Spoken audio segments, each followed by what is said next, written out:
Hola from Barcelona. Halos 100,000 pesos ang presyo ng isang sakong pine nuts ang gagamitin namin today sa paggawa ng isang traditional Catalan sweets para sa araw ng Halloween. Kasama ang pamilya ko, gagawa kami ng mahigit sa 1,000 panalyets na ibebenta namin this week. Hindi pwede mawala sa video na ito si Chef Jaume, ang asawa ko, na magtuturo sa atin kung paano gawin ang mga ito. Kami naman ang hipag at biyenan kong utus-utusan dito. Si Lola Merce naman na nakaupo sa isang gilid ang magsisilbing radyo namin. Isang tradisyon ito na nauwi na rin sa family bonding.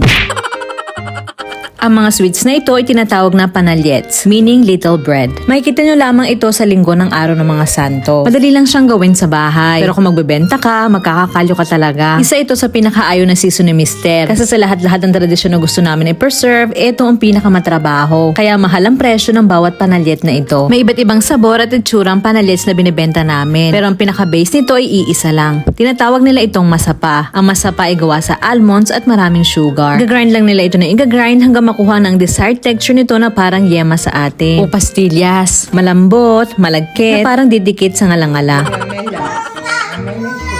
7 sabor ang gagawin namin today. Umpisahan natin sa lemon. Tulad nga na sinabi ko sa inyo, iisa lang ang base nito. Nagdadagdag lang si Chef Jaume ng lemon juice at lemon zest dito. Bibilugin namin sila at babalutan ng powdered sugar.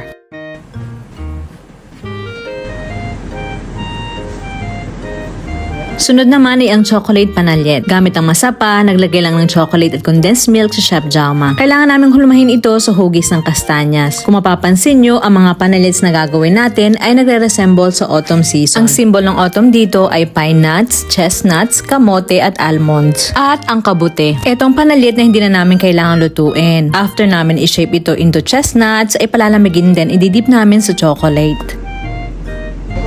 Bueno, pues bañamos unas cuantas castañas duros. Sunod naman ay ang masapa na hinulma sa kabute. Gagawa muna kami ng oval shape tapos uhulmahin lang ito ni Chef Jaume gamit ang bote para ma-achieve ang itsura ng mushroom. Papahiran ng itlog ang gilid nito, lulutuin, then ididip din namin ang tangkay sa chocolate at bubudburan ng chocolate sprinkles. Sunod naman ay ang panalyet with membrillos o queen space. Para siyang guava jam o fig jam pero mas firm ang texture. Ilalagay lang ito ni Chef sa loob ng masapa. Ilalagay ng konting design ng taas gamit ang kutsilyo, then ikakat na niya rin at bubudburan ng powdered sugar.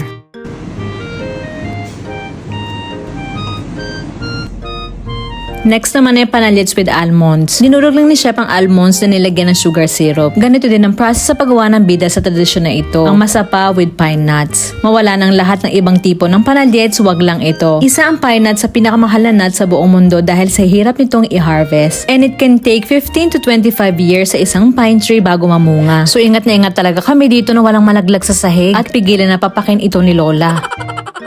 Last but not least ay ang coconut panalyet. Itong isa sa paborito ko. Masarap silang lahat kung akong tatanungin nyo. Wala pa dito ang coffee, hazelnut at strawberry panalyet. Pero lahat yun, same lang din ang process.